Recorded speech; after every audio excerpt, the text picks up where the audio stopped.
In this video I'm going to be showing you how to set up your camera to use with Studio Flash. You'll need a DSLR or a mirrorless camera with a hot shoe on top, which is to fit the radio trigger, and there's 4 things we need to set. We're going to need to set the camera to manual exposure so we can input our own aperture and shutter controls. So that is M on these cameras. On some cameras there's a dial on the side here, again with the letter M. The other thing that we need to adjust is the ISO. The ISO sets how sensitive this camera is to light. The higher the number, the more sensitive the camera is, and the lower the number, the less sensitive it is. We've got plenty of light in the studio, so to give us maximum quality, I would suggest setting your ISO to 100.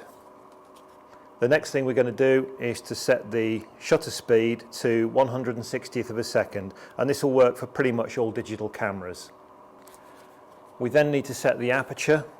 We're going to set it to start with to f8. This might not be exactly right, but it should be approximately right, and we can make fine adjustments either by increasing or decreasing the aperture or turning the power of the flash up or down.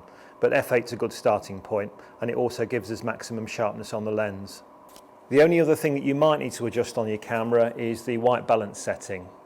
If we set the white balance to flash, it should give us fairly pure colour without any yellow or blue casts, and although you might need to do a little bit of post-production to your images after you've taken them, this should get it fairly accurate.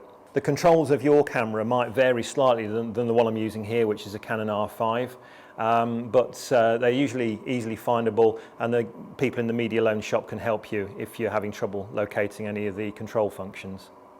I hope this was useful. I'll see you next time.